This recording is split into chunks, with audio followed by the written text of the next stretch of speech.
Bom, pessoal, bom dia então, bem-vindos a mais um Astronomia ao Meio-Dia, obrigado pela presença.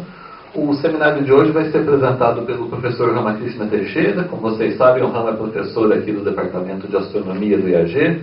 Ele também é diretor do Observatório Abrão de Moraes, que fica em Valinhos, e é especialista em astrometria, né? Tem trabalhado ultimamente com a preparação da missão espacial Gaia, entre outras coisas. E o Rama sempre esteve muito envolvido também com o ensino e divulgação da astronomia, né?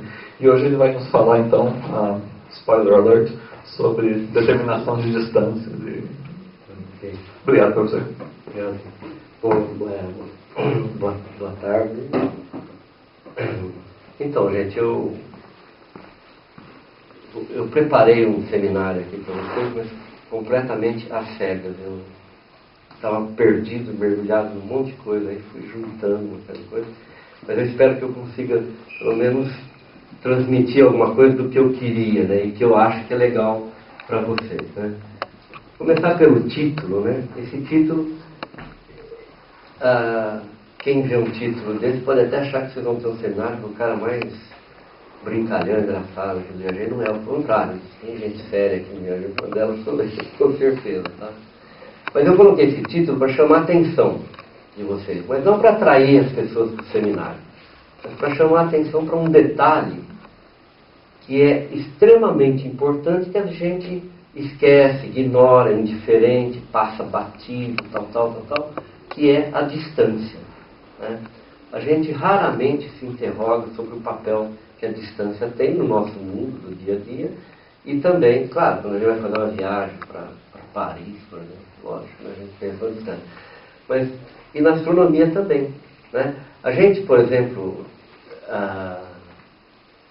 hoje, se a gente pega os mais jovens aqui, tudo, já nasceram com internet, celular, esse tipo de coisa, nem consegue imaginar o mundo antes disso, né? E nem tem, né? Porque ficar tentando imaginar o mundo antes disso. Quando a gente ouve notícia de astronomia, quando a gente vem aqui para o departamento de astronomia, quando a gente lê alguma coisa de astronomia, se passa mais ou menos a mesma coisa. A gente lê lá estrela com não sei quantas massas solares, estrela milhões de vezes mais brilhante que não sei o que lá, estrela não sei quantos trilhões e trilhões de quilômetros. E a gente acha, e às vezes passa muito tempo até perceber que não é assim. A gente acredita que conhece-se massa de estrela, que conhece o tamanho das estrelas, que conhece as distâncias, nós conhecemos as distâncias das estrelas e tudo mais, e na verdade não é. A gente conhece a distância relativamente bem de muito poucas estrelas. A gente conhece as massas e bem de muito pouquíssimas estrelas, tá?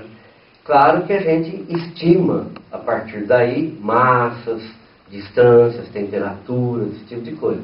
Mas conhecer, ter um valor confiável, é para muito pouco, um número muito reduzido de objetos. E a distância, então, eu quero dizer que ela é muito importante. Não é que ela é muito importante, ela é essencial. Não dá para fazer, não dá nem para viver sem dificilmente, imagina um mundo como seria se a gente não pudesse ter essa noção de profundidade. Mas a astronomia, não dá para fazer astronomia sem o conhecimento da distância. Tudo aquilo que eu vejo e que é aparente, por exemplo, eu vejo o Sol lá no céu, a Lua, e para mim os dois têm o mesmo tamanho quando eu olho daqui. E eu não sei dizer quem é maior, quem é menor, se são iguais, enquanto eu não tiver uma medida da distância daqui até o Sol, daqui até a Lua e tal. Eu não consigo, por exemplo, ver um movimento de uma estrela lá no céu e dizer se aquele movimento, transformar aquilo em velocidade, se eu não conhecer a distância, tá? Então a distância é fundamental. Vocês vão estudar, a gente estudando astronomia, a gente tem uma série de relações, né? De massa com luminosidade, por exemplo. Então, como é que eu posso saber a luminosidade de uma estrela se eu não conheço a distância? Okay? A distância, ela é essencial. De todas as grandezas, ela é, sem qualquer sombra de dúvida, a grandeza mais importante que tem na astronomia. Okay? Agora, ela é muito importante e também é muito difícil de ser obtida. Tá? Aqui para os astros, para os corpos do sistema solar, isso não é um problema mais. Tá? A gente tem as leis de Kepler, tem medidas de distância por radar, tem uma série de coisas, mas também as distâncias aqui no sistema solar não permitem a gente ir muito mais longe. Então nós vamos deixar, nesse contexto aqui desse seminário, o sistema solar de lado. Vamos pensar nas estrelas e mais longe, tá, ok? Então, determinar a distância, ou medir a distância das estrelas é muito complicado. É complicado por vários motivos. Um deles é que as estrelas estão muito longe. A estrela que está mais próxima da gente, a luz leva de lá até aqui 4 anos e meio. São trilhões e trilhões e trilhões de quilômetros. Medir essas coisas é muito complicado. Tá? Uma outra agravante que torna a coisa mais difícil ainda é que, por exemplo, se eu quero determinar o quanto uma estrela está emitindo de energia, o quanto ela irradia, a luminosidade dela. Então eu meço o quanto de energia eu estou recebendo aqui. Se eu sei a distância, eu consigo determinar quanto ela está emitindo de energia. E a partir disso eu posso estudar a física da estrela. Mas para eu confiar naquilo que eu determinei, o quanto ela está emitindo energia, a luminosidade, eu tenho que ter confiança na minha medida de distância. Então, uma outra agravante é que não é só que eu quero medir a distância, eu quero medir a distância e de uma maneira confiável, quer dizer, com uma precisão muito boa. Agora, o problema é que à medida que a gente avança, a gente melhora a nossa capacidade de medir distâncias, mas as exigências em termos de precisão também crescem. Então, a gente está sempre meio que querendo morder o próprio rabo. Você melhora a tua capacidade, a tua precisão, porque você tem distância, mas a exigência da astronomia, da ciência, de uma maneira geral, pede coisas melhores. E assim a gente vai andando. Ok? Então hoje, por exemplo, nós temos precisões que não existiam um tempo atrás, mas a demanda é diferente também. Isso que eu quero dizer. Então isso também é um complicador. E um outro complicador é que não existe uma técnica, um método, uma estratégia para medir distância. As distâncias são tão variadas. Eu quero medir distância de uma estrela que a luz leva 10, 12, 15, 20 anos para chegar aqui, até uma galáxia que a luz leva bilhões de anos para chegar aqui. Então não tem uma única estratégia, uma única técnica para medir as distâncias. E tem várias técnicas. Okay? E, em geral, todas as técnicas têm suas limitações e tal, né? E eu tenho limitações de profundidade. Tem algumas técnicas que me permitem ir até um certo ponto. Depois eu quero ir além daquele ponto, eu preciso usar uma outra estratégia. E essa outra estratégia, ela é calibrada naquela anterior. Então é importante que essas estratégias se superponham, que eu tenha elementos comuns, que eu possa medir distância de um jeito e de outro, para eu poder calibrar a estratégia seguinte. Cada passo que eu dou, eu vou calibrá-lo no anterior, e é importante que nessa nova estratégia, os elementos que eu uso para medir distância, estejam também, de certa forma, na estratégia anterior. E aí eu quero que seja um número grande, para eu fazer uma bela numa estatística. Em geral, também não é isso que acontece. E eu quero que não tenha efeitos sistemáticos dessa calibração. E, em geral, também não é isso que acontece. Então, determinar a distância é uma coisa difícil. Tá? Eu não tenho distâncias assim, em abundância e de boa qualidade. Okay? Vamos rapidamente ver como que a gente pode medir a distância. A primeira estratégia que a gente usa para medir distância de estrelas, ela está baseada aqui no nosso dia a dia. Tá? Existe uma semelhança muito grande entre o que a gente faz para dar esse primeiro passo na medida da distância das estrelas e isso que eu tenho aqui com vocês. Por exemplo, eu estou olhando aqui para vocês, eu tenho plena consciência de quem está mais perto e quem está mais longe. Mas, no entanto, cada olho meu tem uma visão bidimensional. Eu não tenho uma visão tridimensional. Então, o que está acontecendo aqui? Eu estou pegando duas imagens bidimensionais e não sei como, meu cérebro está convertendo isso em uma terceira dimensão. A partir dessas duas imagens bidimensionais combinadas, ele me dá uma terceira dimensão, que é a profundidade. Então eu tenho consciência. Em astronomia é exatamente isso que a gente usa. Quer dizer, a partir de duas imagens bidimensionais, duas medidas de posições bidimensionais, eu combino isso e faço o que o meu cérebro faz. E traduzo isso, extraio a partir daí uma terceira dimensão, que seria a profundidade. Essa estratégia recebe um nome, que é de paralaxe estelar, ou paralaxe trigonométrica, ou só paralaxe. Okay? E ela é fundamental, porque é o primeiro passo. O que vem depois vai ser calibrado aí, vai ser calibrado depois, mas o primeiro passo, a base, é a paralaxe estelar. Então, se ela é boa, eu tenho chance de continuar bem. Se ela é ruim, pode existir que não vai sair daí, não vai avançar bem. Okay? E a paralaxe estelar, ela é uma medida de um deslocamento, que a gente chama de deslocamento paraláxico, que é, em geral, muito pequeno, muito difícil de ser medido. Tá? Depois a gente vai falar melhor disso aí. Uma outra possibilidade de determinar a distância é a fotometria. Eu tenho hábito, mas talvez porque eu prefiro algumas coisas e tal, isso aqui é uma medida da distância, como a gente vai ver daqui a pouco. A partir daqui já é uma estimativa, uma determinação, uma continha que você faz. Mas a ideia é a seguinte: é muito intuitivo, muito natural a ideia de que, por exemplo, quando eu vejo uma estrela aqui, chega a luz dessa estrela nos meus olhos, essa estrela tem um certo brilho. E claro, eu sei que o brilho que ela está chegando, a quantidade de luz que está chegando aqui nos meus olhos é menor que a quantidade de luz que saiu da estrela. Depois que a estrela joga aquele monte de luz para o espaço, essa mesma quantidade de luz vai ocupando um volume cada vez maior, vai se diluindo. Tá, okay? Então eu vou ver a estrela, quando a luz chega aqui, ela está meio fraquinha. Né? Mas existe uma relação entre o brilho que eu estou vendo da estrela aqui, a luminosidade da estrela, o quanto ela emite de energia lá, e a distância. Essas três grandezas estão interligadas. Então, normalmente a gente gostaria de fazer o seguinte: eu meço o brilho de uma estrela aqui na Terra, aí no satélite e tal, conhecendo a distância daqui até lá, eu calculo o quanto de energia a estrela está emitindo, a luminosidade da estrela. A ideia é essa daí: eu meço o brilho, conheço a distância, calculo a luminosidade, depois vou fazer o que eu quiser com isso daí. Neste caso de determinação da distância, a gente inverte. Eu meço o brilho, de algum jeito eu conheço a luminosidade, então eu calculo a distância.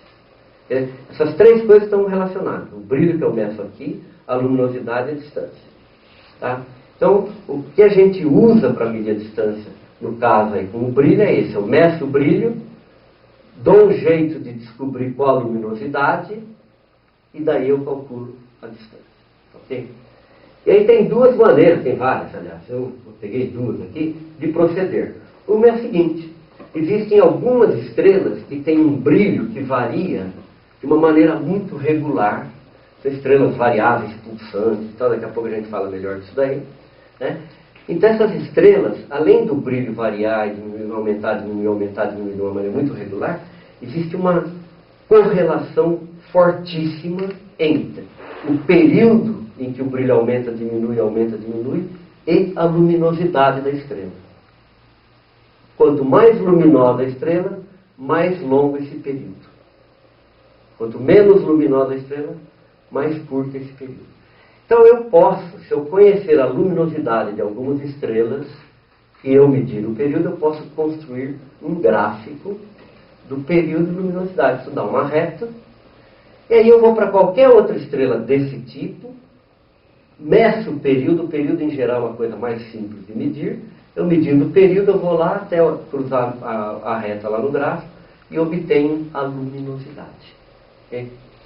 E se eu tenho a luminosidade, tenho o brilho medido aqui, eu acesso a distância.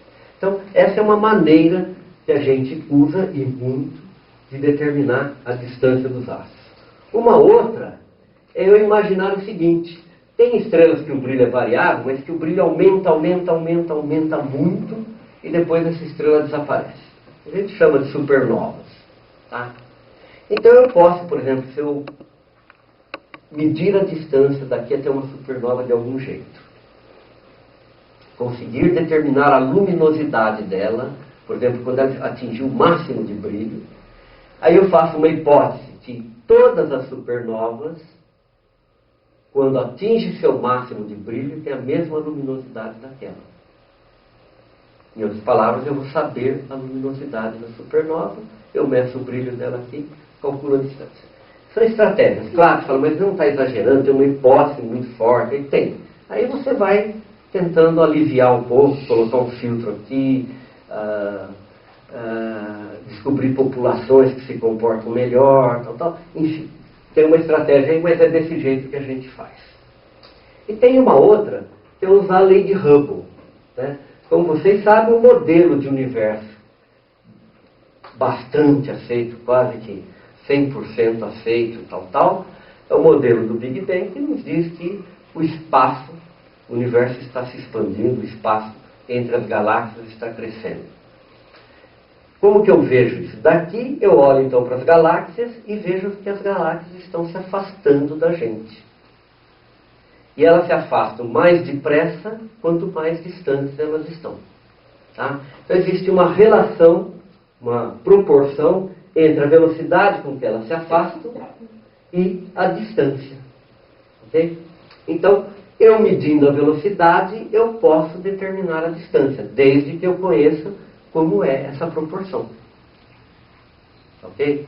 Então, tem outras estratégias, mas vamos ficar nessas três aí. Das quatro, né? Então vamos ver como é que eu meço a distância, por exemplo, medindo a posição dos astros. É aquela ideia que eu falei para vocês. Eu vou pegar duas imagens bidimensionais, combinar para ter acesso à profundidade. Então a ideia é essa, olha. A Terra está aqui girando ao redor do Sol. Um belo dia eu olho para essa estrela e eu vejo essa estrela aqui. Como é que eu sei que eu estou vendo aqui? Porque aqui tem um outro grupo de estrelas e tal bonitinho, estou vendo aqui. Mas se eu estivesse no Sol e olhasse para essa mesma estrela, eu veria a estrela aqui. Aqui está o céu, digamos assim. Okay? Então existe uma diferença entre a posição que eu vejo a estrela a partir da Terra e a posição que eu veria a estrela se estivesse no Sol. Como a Terra está girando aqui em torno do Sol, a estrela vai desenvolver aqui um movimento no céu. Okay? Esse movimento é uma elipse. Todas as estrelas desenham essa elipse lá no céu. Só que essa elipse não é do mesmo tamanho. O tamanho dela justamente depende da distância em que ela está.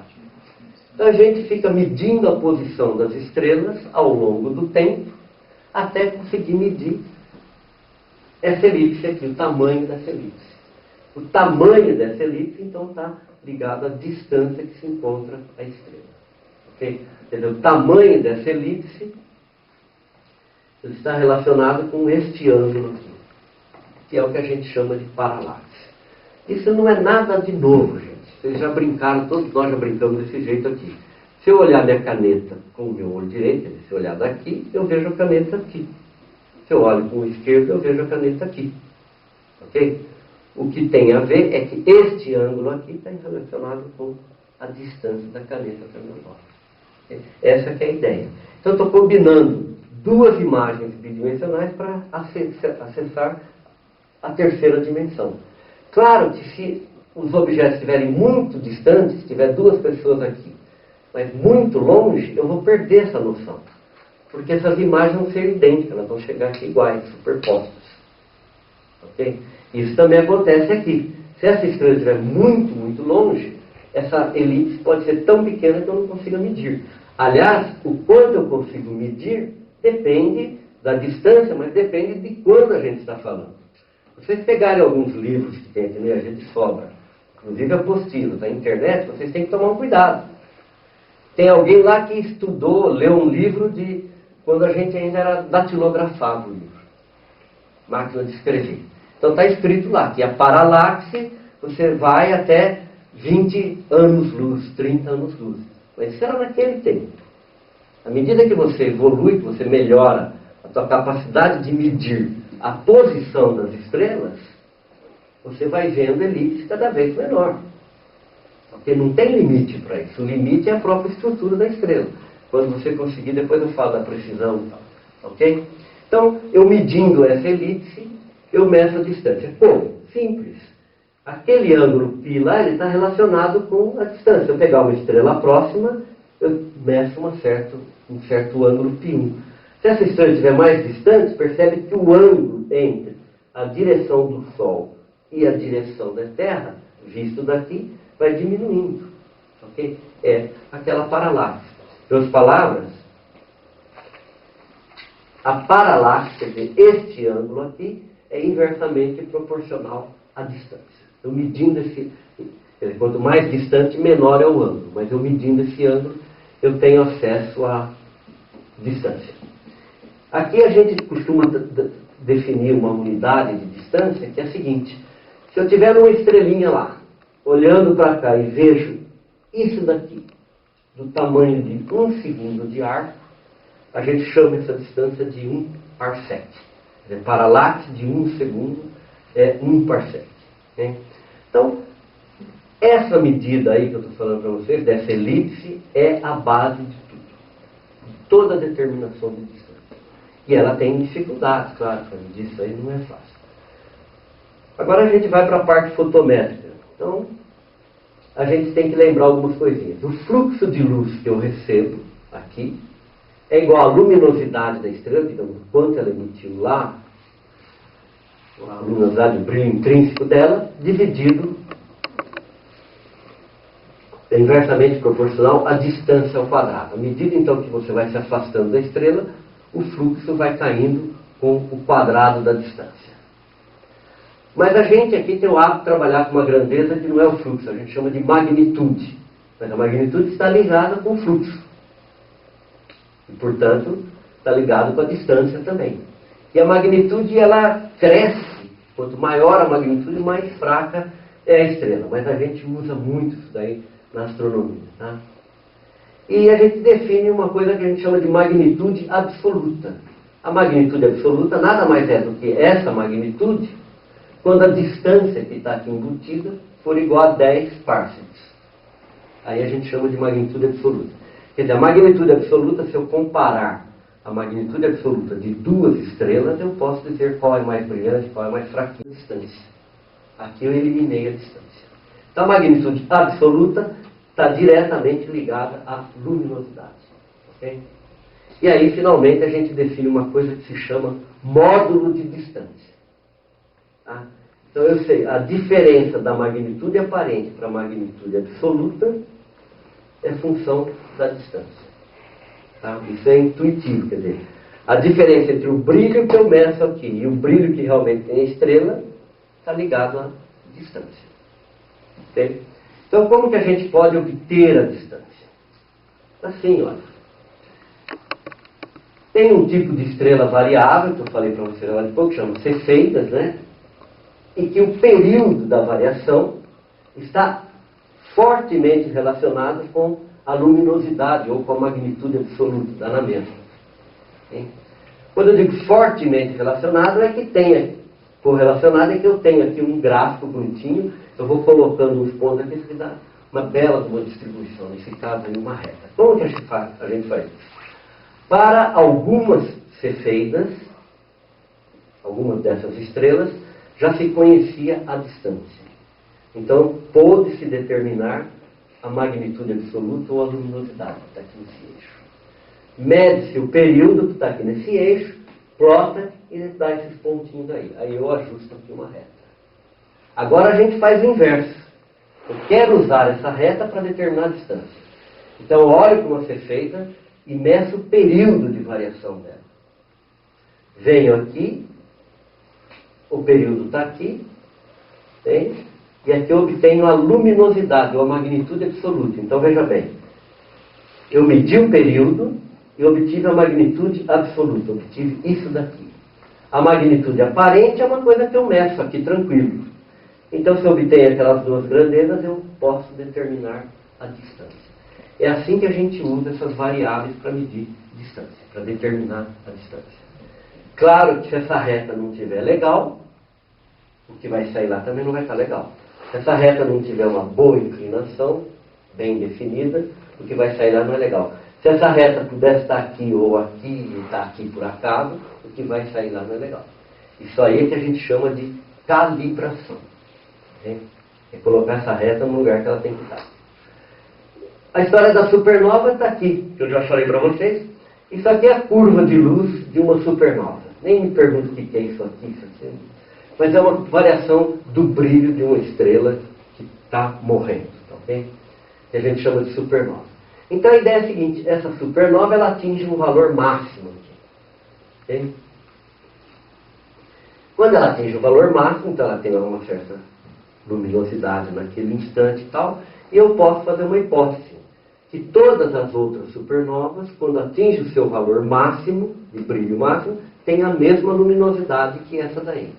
Só que essa daqui ela é especial, eu consegui medir a distância.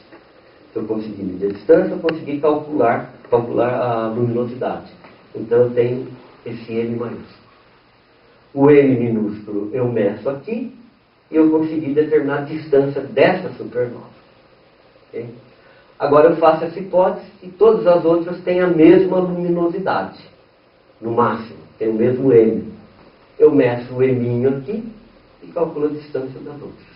Então se eu vejo uma supernova numa galáxia a não sei quantos bilhões de anos-luz daqui, eu falo, olha, atingiu o máximo? Atingiu. Então aquele máximo é igual a esse daqui, agora eu medi o brilho dela aqui e calculo a distância. Claro que tudo isso você pode falar, é meio acochambrado. E é mesmo, sem se preocupar. E posso usar a lei de Hubble, que é o que eu estava dizendo para vocês. Aqui está a reta da velocidade de afastamento das galáxias, de expansão do universo, em função da distância. Tem essa reta e a gente obtém essa relaçãozinha. Essa relação quer dizer que a velocidade de recessão é proporcional à distância. E o H0 é uma constante de proporcionalidade que se chama constante de Hubble. Okay? Para vocês terem uma ideia, essa constante de Hubble, o inverso dela me dá, no modelo mais simples do universo, me dá a idade do universo. Em outras palavras, para ter a idade do universo, eu preciso ter uma boa idade do universo, eu tenho que ter uma boa constante de Hubble. Para ter uma boa constante de Hubble, essa reta tem que estar na inclinação que ela tem que estar. Ela não pode estar menos inclinada ou mais inclinada por causa desses pontos terem sido mal determinados, que é o que em geral acontece. Ainda poderia também determinar o raio do universo que a gente pode observar, impondo um limite de velocidade igual à velocidade da luz. Gente, tudo bem? Ninguém vai perguntar nada? Vamos em frente. Bom, em que pé que nós estamos? Em que pé que estão as coisas relacionadas com a distância? Né? Hoje, se a gente pensar em termos de luz visível e observações a partir do solo, eu mesmo faço isso e tal, um bom telescópio, que é um telescópio muito bom, tem lá no Chile, um instrumento muito bom e tudo mais, a gente consegue medir aquele ângulo, aquela mudança na posição da estrela por causa do deslocamento da Terra ao redor do Sol, esse ângulo π, com uma precisão de 1 milissegundo de arco. Okay? É uma precisão muito, muito, muito boa. Okay? Então eu consigo medir a paralaxe com uma precisão de 1 a 2 milissegundos de arco a partir do solo. Isso me permite determinar a distância, mais ou menos, até 100 parsecs, um erro relativo de 10%.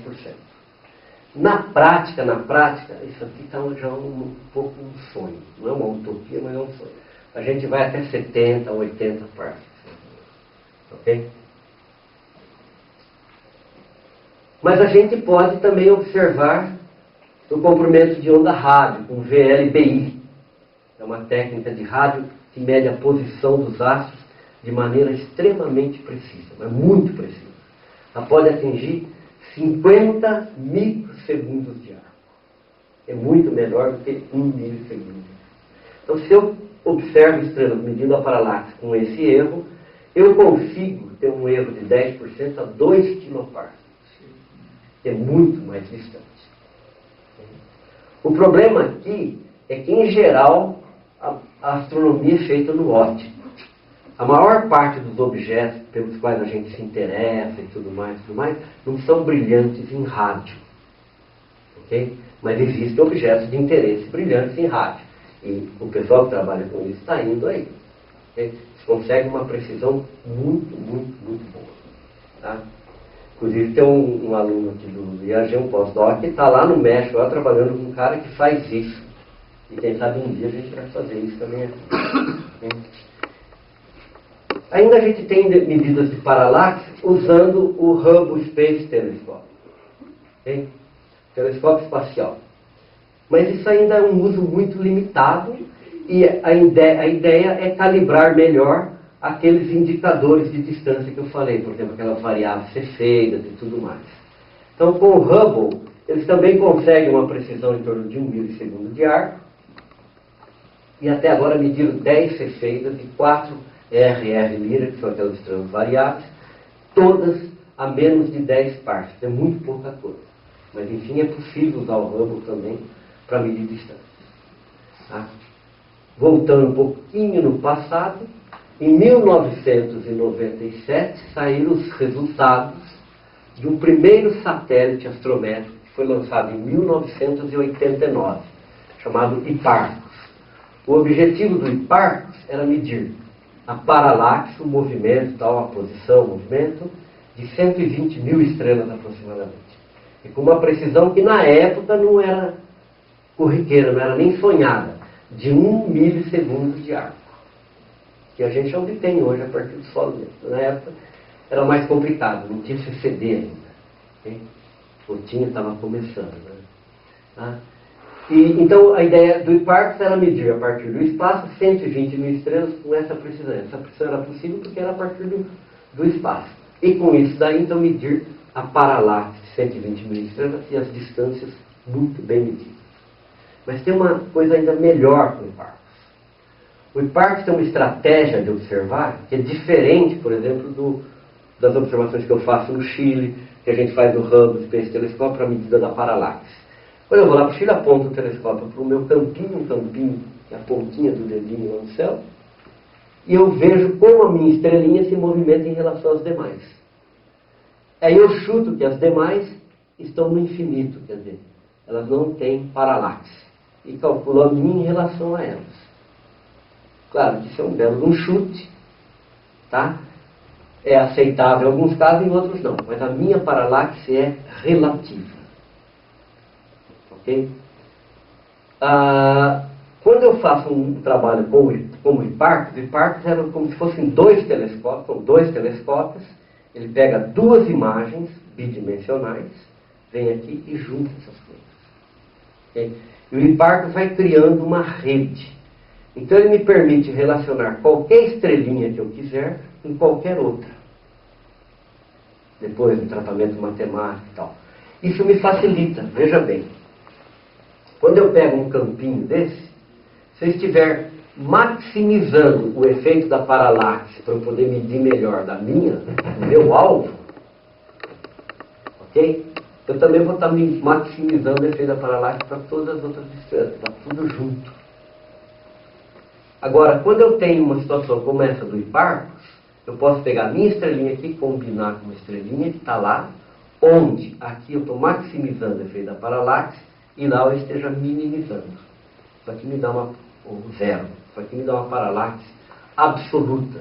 Quer dizer, não tem essa dificuldade que tem na paralaxe relativa, que eu fico fazendo uma hipótese muito forte de que as outras estrelas estão no infinito. Como que fica com o Hipparcos? Pra vocês terem uma ideia, olha, antes de 1997, que a gente já achava que conhecia, tal, tinha distância com um erro relativo de 1%, 10 estrelas. Nossa galáxia tem 200 bilhões de estrelas. Tá? Com um erro relativo menor que 5%, a gente tinha 100 estrelas. Tá? Isso aqui pulou para quase 700 estrelas, para mais de 8.000 estrelas. Com um erro de 10%, que é um limite aceitável aí, isso aqui foi para 30.000 estrelas. Né? Até 1997, a gente conhecia a distância, aceitando 10% como bom, Então a gente conhecia uma boa distância só de 1000 estrelas. Okay? Hoje não, hoje a gente tem em torno de 30.000 estrelas. O que foi possível fazer com isso? Né? Então, pela primeira vez, lembra que eu mostrei para você naquele gráfico das cefeidas, como é que eu calculo a distância a partir dessas variáveis pulsantes e tal? Então, até antes do infarto não existia paralaxe de nenhuma cefeida. Quer dizer, a própria distância da cefeida já era meio cozinhada, já era fruto de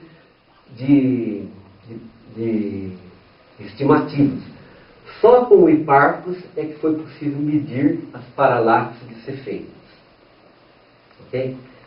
E mesmo assim, sei lá quantos o Hipparcos mediu, só ficaram acho que 16 cefeidas com uma qualidade aceitável.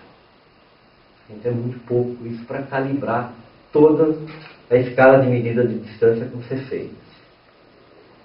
Aqui tem um catálogo, que era um catálogo de estrelas próximas. Era o melhor catálogo que tinha. Posição, movimento e distância, paralaxe. Tá?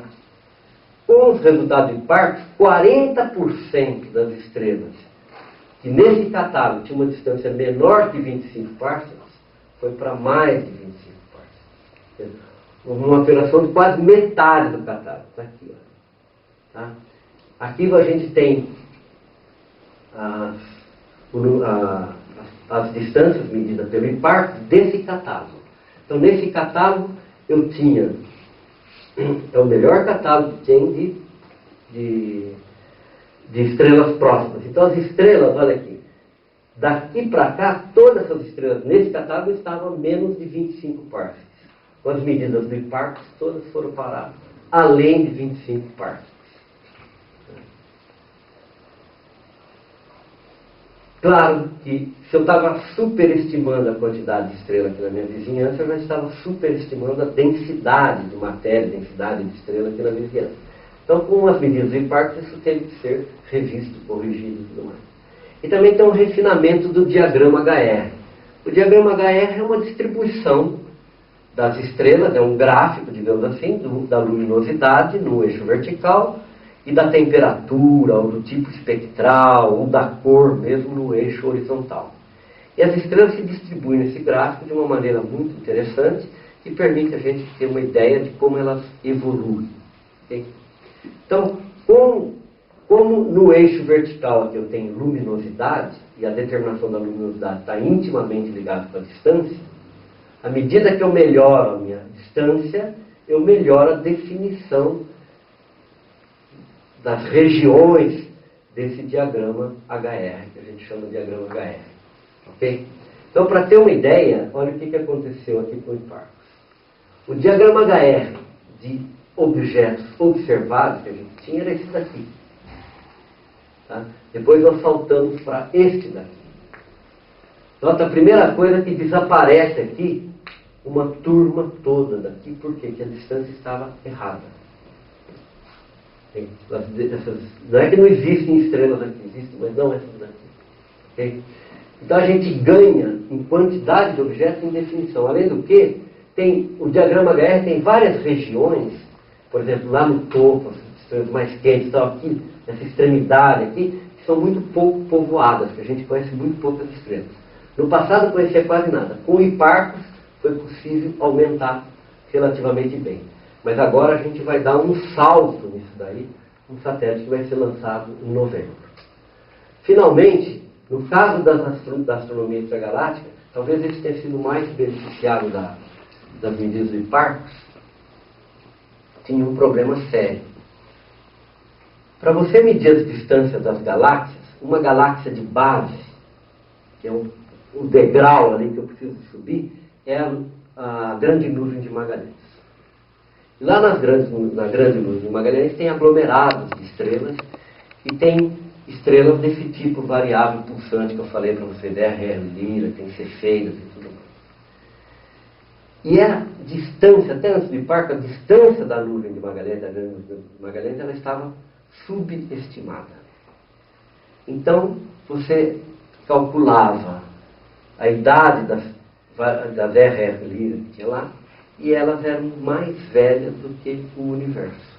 Calculava a idade do universo pela constante de Hubble, a idade das Lyrae e dava, as estrelas eram mais velhas que o universo. Claro que isso não pode, é um absurdo. Com a recalibração de distância, em torno de 10% de recalibração, então a gente chega a uma idade do universo, lá pela constante de Hubble, muito próxima de 14 bilhões de anos, e as Lyrae, que é a distância errada, elas caíram para uma idade de em torno de 10, 11 bilhões de anos. Okay? E agora a gente está entrando na era Gaia. Né? O Gaia é um satélite que vai ser lançado dia 20 de novembro desse ano. Okay? Ele vai observar 1 bilhão de estrelas. Não é 120 mil como foi em Parkes. São 1 bilhão de estrelas e estrelas muito mais fracas. O erro do Parkes era de 1 milissegundo de grau. O erro na paralaxe do Gaia vai ser de 4 a 160 microsegundos. Depende aí um pouco da magnitude, de quantas vezes a estrela vai ser observada e tudo mais.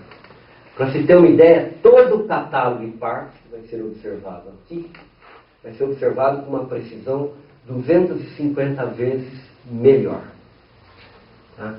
E todos os indicadores de distância cefeida, da RLI, da nossa galáxia, todos os tipos de indicadores de distância vão ser muito bem observados pelo Gaia. A gente vai ter uma medida da distância, da paralaxe desses bichos, muito boa e em grande quantidade. Para vocês terem uma ideia da quantidade, olha aqui. Com um erro relativo menor do que 1%, 0,1%, hoje, a gente conhece 3 estrelas, que estão lá no catálogo de Parkes. Com o Gaia, isso pula para 100 mil estrelas, que é quase todo o catálogo de Parkes. Com erro menor do que 1%, hoje a gente tem 700 estrelas. Com Gaia, isso vai pular para 18 milhões de estrelas. Tá? Com erro de 10%, a gente conhece hoje 30 mil estrelas. Isso vai pular para 150 milhões. Quer dizer, a partir dos dados do Gaia, a gente vai realmente, finalmente, ver o universo em 3D. Nós vamos ter acesso à profundidade, que hoje a gente não tem. O universo, para a gente, hoje é meio embaçado ainda, a gente não sabe muito se está na frente, se está atrás, meio, ok? Como se a gente tivesse tomado umas e olhando para o universo. Tá? E claro, que quem vai se beneficiar... A paralaxe, quando a gente mede, claro, você mede uma distância, você pode usar para estudar fisicamente aquele objeto que você está medindo, que você está observando. Mas você pode usar a paralaxe também para calibrar a escala de distância. Okay? E é isso que vai ser um grande estudo. Você vai calibrar a escala de distância de uma maneira tal que provavelmente a constante de Hubble vai ser determinada com um erro menor do que 1%. Okay? Que é um sonho de quem mexe com cosmologia. Aqui tem para ilustrar o que vai mudar. Por exemplo, as Íades também é um aglomerado da nossa galáxia e é um degrau para sair da galáxia. Quando aqui está bom, eu saio bem da galáxia e vou mais longe. Tá? Então, olha aqui. Até 1997 a gente via as Íadas desse jeito. Cada pontinha que é uma estrelinha que a gente via, e essas coisas aqui são as barras de erro na distância. Com o Hipparcos isso melhorou. Tá vendo? As barras de erro diminuíram, eu começo a ver as Íades melhor. E com o Gaia, além de aumentar muito o número de objetos, as barras de erro praticamente desaparecem. Tem um gráfico aqui também que ilustra muito o que a gente espera do Gaia. Para vocês terem uma ideia, aqui está o Sol, esse primeiro círculo que está aqui dentro seriam as medidas realizadas pelo Hipparcos com erro de 10%. Erro relativo na paralaxe. O Gaia, o erro relativo na paralaxe, vem aqui de 10%. É esse círculo. Tá? Então, uma outra dimensão, nós estamos entrando num outro momento da astronomia. Então, rapidamente, e o que a gente faz enquanto não tem o Gaia? Bom, a gente tenta se virar. Né? Eu, por exemplo, meço paralaxe. meus trabalhos é ir lá para o Chile e medir paralaxe. Então, um trabalhinho que eu fiz, já faz tempo, esse aqui, mas eu gosto dele e acho que ele ilustra bem a necessidade de medir bem a distância. É o seguinte: muitas anãs brancas, estrelas, estão quase no fim da vida, já, são fraquinhas em geral. Ele descobriu um monte dessas anãs, chutou, cozinhou aqui, deduziu umas distâncias ali, um volume, e chegou à conclusão que a densidade desses bichos era maior do que a densidade prevista nos modelos da galáxia. E o que tem isso a ver? Tem isso a ver com que uma parte da chamada matéria escura do halo da nossa galáxia é atribuída às anãs brancas. Elas não são escuras, mas são tão fraquinhas que a gente não vê. Algumas a gente vê, outras não. Então tem uma parte da matéria escura que é atribuída a esses bichos aí. Então, como ele chegou à conclusão que a densidade desses bichos era maior do que aquilo previsto nos modelos, ele chegou também à conclusão que a contribuição das anãs brancas para a matéria escura do halo da galáxia era maior do que se imaginava. Publicou o artigo e, desde que ele publicou, ele não cansou de levar bordoada. Muita crítica, né? E o ponto fraco do trabalho dele era justamente a distância, que ele tinha cozinhado lá para obter uma distância. É assim que a gente faz. Quando você não tem, você lança a mão do que tem e vai em frente. Tá? Então aqui tem um gráfico que mostra a estrela tem uma velocidade lá no espaço. Você divide isso em geral em 3 componentes, U, V e W. Tá, ok? Então aqui é um gráfico da componente U e V. Tá? Esses círculos aqui me delimitam então uma região, e esses círculos aqui me delimitam uma outra região. No espaço das velocidades, que é esse espaço aqui, quando as estrelas caem aqui, eu digo que essas estrelas pertencem ao disco da galáxia. E quando elas caem aqui, eu digo que elas pertencem ao halo da galáxia. Ela tem uma cinemática diferente dessas estrelas aqui. Então esse cara pegou e viu que tinha muito mais estrelas aqui do que previu o modelo. Ele falou, bom, então a densidade de anãs brancas é maior, tal. Aí nós medimos a distância. Nossa ideia era medir a distância de todas as estrelas aqui. Só que não conseguimos. A gente conseguiu medir algumas poucas, né? Mas foi suficiente para comparar nossas distâncias com as distâncias dele. E nós vimos aqui um efeito sistemático. Uma diferença sistemática entre o que a gente mediu, que era bom, e o que ele chutou, que não devia ser bom, né? Então aí nós pegamos essas diferenças sistemáticas, achamos uma relaçãozinha e corrigimos todas as distâncias dele, né? E fizemos um outro gráfico.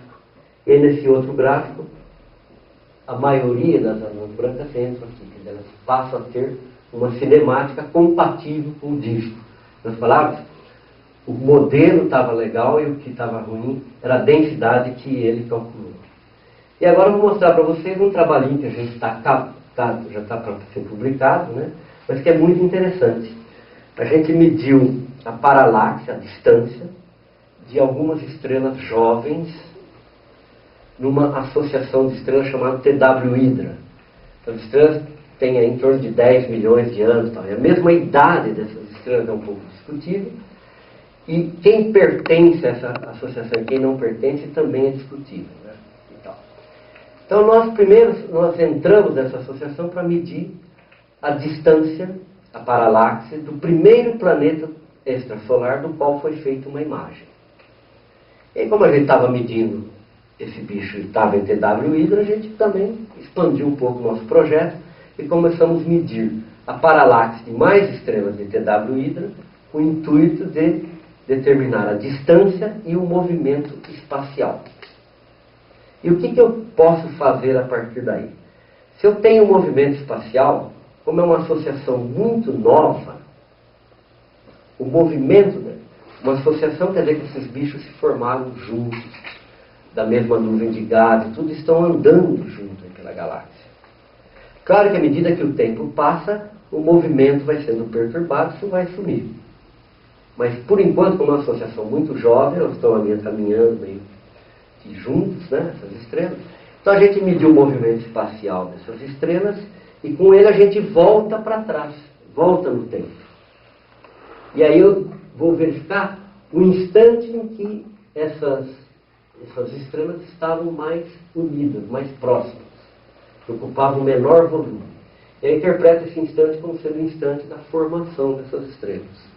Então eu determino a idade dessas estrelas sem usar qualquer modelo teórico, simplesmente com base na cinemática. Ok? Então o que a gente obtém, para vocês terem uma ideia, é isso aqui, olha.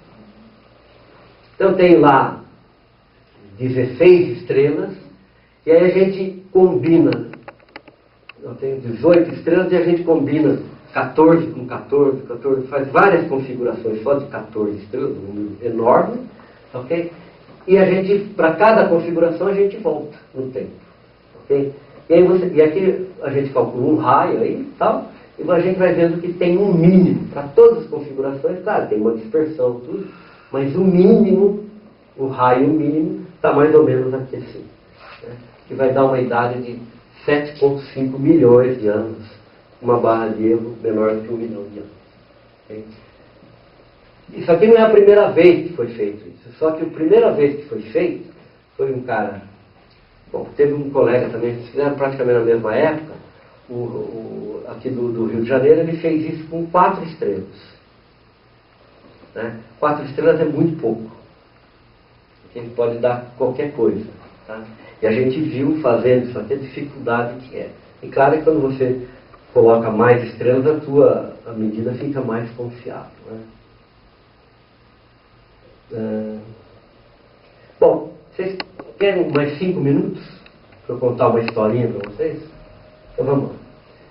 Então, essa ideia de saber a distância das estrelas não é nossa, moderna. Isso aí o homem sempre acho que sonhou em saber o que são aqueles pontinhos lá e quão longe eles estão.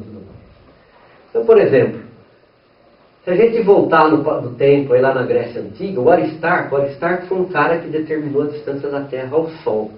Muito ruim, determinou que era 8 milhões. E o Aristarco já propunha que a Terra girava ao redor do Sol, ao redor dela mesma. E essa ideia da Terra girar ao redor dela mesma é fantástica.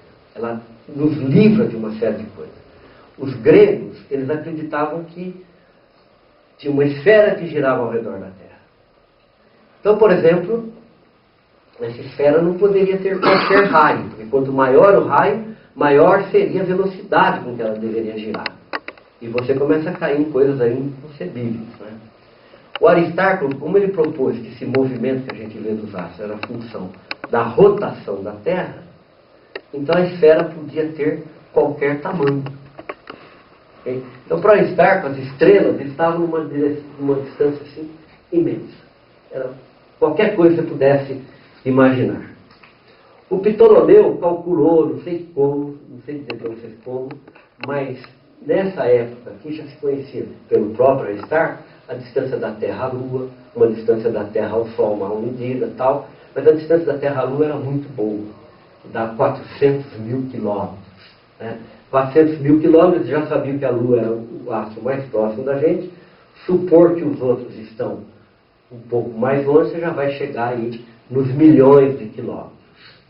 Então, o tamanho do universo vai crescendo com a evolução do conhecimento da astronomia e com a evolução da capacidade de medir distância. O Copérnico também, ele mesmo, em função dessa proposta que a Terra que gira e não o céu ao redor da Terra, o céu podia estar a qualquer distância da gente, não teria problema, ele daria uma volta em 24 horas. O Tycho Brahe era o observador. Inventou instrumentos para medir, não um telescópio, instrumento de medida de posição total, e ele tentou determinar a distância de um cometa, de uma supernova, e ele pôde concluir que isso estava muito, muito, muito, muito longe. Okay? Então, o Tycho Brahe aqui tinha uma estimativa da distância das estrelas, que é alguma coisa em torno de 90 milhões de quilômetros. O Newton também fez uma estimativa da distância das estrelas. Tá? Um contemporâneo do Newton, Halley, ele descobriu que as estrelas se deslocavam lá no céu. Tinha um movimento.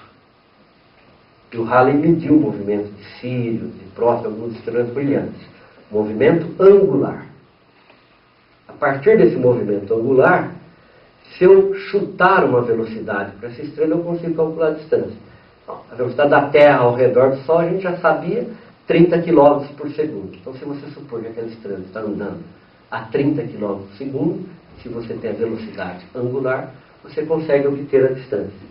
Tá? O Newton obteve para Sirius aí 150 bilhões, trilhões de quilômetros.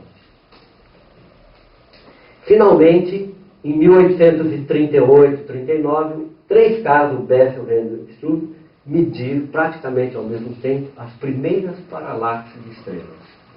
E aí não tinha mais dúvida que as estrelas estavam todas, as que eles mediram, além de 30 trilhões de quilômetros. Okay? Aqui tem uma comparação do que foram as primeiras estimativas do que a gente tem hoje. Então, por exemplo, Newton, que estimou a distância de Sirius, 150 trilhões de quilômetros, hoje a gente sabe que está em 80 trilhões de quilômetros. Alfa Centauri, que é a estrela mais próxima, foi estimada em 30 mil e está em 41 mil. Aqui a gente tem outra comparação, e aqui a do Struve, claro, essa aqui é muito pior porque ela também é mais distante, é mais difícil de medir. Né? Finalmente, uma parte mais interessante da história é essa daqui. Andrômeda, vocês não estão vendo aqui, estão vendo uma manchinha aqui? Isso aqui é Andrômeda que eu ampliei para vocês enxergarem, mas a Andrômeda é uma manchinha que tem lá no céu. E no céu tem um monte de manchinha. E essas manchinhas sempre chamaram a atenção do homem e tal. Né? Mas no final do século XIX, no século XX, elas foram, não é que elas chamaram a atenção, elas foram o foco das atenções. Né? Então todo mundo queria saber o que era essa manchinha, que estava lá na constelação de Andrômeda. Tinha uma ideia antiga a respeito dela, que vinha do Kant. O Kant foi um cara que fez uma hipótese da formação do sistema solar, bastante aceitável, tudo tal. E ele fez uma hipótese que essa manchinha aqui era um aglomerado imenso de um número muito grande de estrelas. Okay? Que a gente não podia ver porque estava muito longe. E ele chamou isso de um outro universo, o universo ilha. Okay? Uns 50 anos depois, o Laplace, que tinha uma mesma ideia que o Kant, aproximadamente, da formação do sistema solar, olhou para isso daqui e achava que isso aqui era um outro sistema planetário que estava se formando. Era uma nuvem de gás, poeira, aquecido e tal, e que estavam formando os planetas e tudo mais. E que para ele, então, estava próximo da gente, estava na nossa galáxia. Nessa época eles nem tinham noção se existia outra galáxia ou não. Estava começando a brincadeira aí. Claro, como que você vai saber? Bom, a gente só pode saber medindo a distância. E como medir a distância desse bicho aqui? Complicado. Tinha um problema também com a Andrômeda, que quando você olhava o espectro dela, aí já no final do século XIX e no século XX, ela tinha um espectro meio parecido com o espectro de estrelas, e não de uma nuvem de gás aquecido e tal. Então, tinha alguma coisa assim, tal, mas... Bom, em 1800... Bom, eu devia ter colocado a data que eu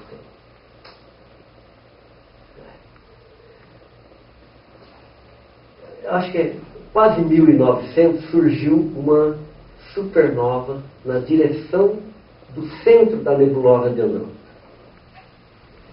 Esquisito. Como é que pode surgir uma estrela nova dessa direção? Ela pode estar entre nós e Andrômeda, ou ela pode estar lá em Andrômeda. Deve ser uma estrelinha lá muito fraquinha que ficou muito brilhante, agora eu estou vendo. Mas e daí? Isso resolve o problema? Não, precisa da distância.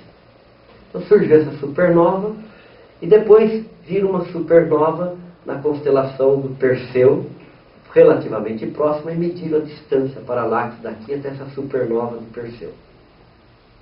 E fizeram a hipótese que no máximo de brilho essas duas supernovas tinham a mesma luminosidade.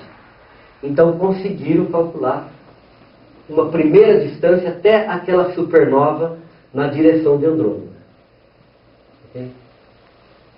Bom, essa distância não resolvia muito o problema. Não dava para dizer que ela estava fora da galáxia ou dentro da galáxia. Dava para dizer que ela estava se a supernova era de Andrômeda ou se a nebulosa estava além dessa supernova. E não tinha como resolver isso. Aí apareceu um cara muito interessante logo no começo do século XX, o Kurtz, e começou a falar, não, o jeito é a gente procurar mais supernovas. E eles começaram a procurar mais supernovas na direção de Andrômeda, e achavam. Aí ficou mais curioso, bom, como é que eu posso achar tanta supernova na mesma direção? Então aquilo lá deve ser um conjunto mesmo de estrelas, e tem umas supernovas ocorrendo ali. E ele percebeu que as supernovas que vieram depois eram diferentes daquela primeira, eram menos luminosas. E aí ele fez as contas com essas supernovas, que eram menos luminosas, e aí colocou Andrômeda a uma distância muito grande, tipo assim, 1.600 anos-luz. E isso não foi muito aceito. Tinha um cara muito forte na astronomia, o Shapley, que tinha feito, inclusive ele que construiu essa escala de distâncias a ser feitas, que não concordava, tal. O cara que vai resolver isso é o Hubble. O Hubble vai construir um super telescópio de 200 polegadas, vai colocar lá em Monte Wilson e vai observar Andrômeda. E aí ele vai perceber que realmente em Andrômeda tinha estrelas. E mais ainda, ele vai descobrir algumas estrelas cefeidas. Lembra aquela variável que eu falei para vocês? Aqui em Andrômeda, e vai calcular a distância de Andrômeda com aquelas estrelas. E aí ele vai chegar à conclusão que Andrômeda está a 800 mil anos-luz. Andrômeda está muito longe. Não dava mais para olhar para Andrômeda como um objeto da nossa galáxia. Né? Só que o Hubble vai fazer uma outra coisa. O Hubble é o cara que vai descobrir que as galáxias, não é ele que vai descobrir que as galáxias estão fugindo da gente, mas é ele que vai descobrir essa relação, que a velocidade de recessão está ligada com a distância. Mas para descobrir isso, ele estava dando distância de algumas galáxias. Então ele via quanto mais brilhante ou quanto mais fraco era a galáxia em relação a Andrômeda, chutava aí, de alguma forma ele usava Andrômeda para obter a distância das outras galáxias. E ele obteve então aquela relação que eu falei para vocês, está aqui. Agora veja bem, nesse começo do século XX também começou a surgir a ideia do Big Bang, essa fuga das galáxias e tudo mais e tal. Diz que o Big Bang mesmo foi proposto por volta dos anos 30. Aí você pega aquele gráfico que o Hubble tinha feito, velocidade, distância, tal, calcula o H, inverte aqui o H e calcula a idade do universo. E dava 2 bilhões de anos, mais ou menos. Tinha alguma coisa errada. Ou era o modelo mesmo do Big Bang que estava tudo errado, ou tinha alguma coisa errada. Porque a Terra, os geólogos já sabiam que ela tinha mais de 2 bilhões. Muito mais. Hein? Então não avançava. Aí teve um dia, tinha um cara, esse cara fez tudo que um observador do céu gostaria de fazer. É o Walter Baade, um super observador. Esse cara estava observando lá em Monte Wilson, num dia que teve um blackout em Los Angeles. E ele estava observando Andrômeda. E aí ele percebeu que Andrômeda, que o Hubble tinha visto aquelas estrelas no bordo de Andrômeda, mas ele percebeu outras estrelas mais no interior, mais próximo do núcleo de Andrômeda. E no fundo, a escala de distância das variáveis estava calibrada para aquelas estrelas mais do interior e não do bordo de Andrômeda. De Andrômeda. Então eles puderam recalcular a distância de Andrômeda, e com isso toda a escala, né? E jogaram Andrômeda para 2.300.000 anos-luz. Com isso a constante de Hubble muda e a idade do universo saltou para muito mais. Okay? E depois, agora com o satélite Parkes, a galáxia de Andrômeda, a distância foi recalculada, então a galáxia de Andrômeda está em mais ou menos 2.600.000 anos. Bom, gente, é isso aí. Todo mundo com fome. Alguém quer perguntar alguma coisa?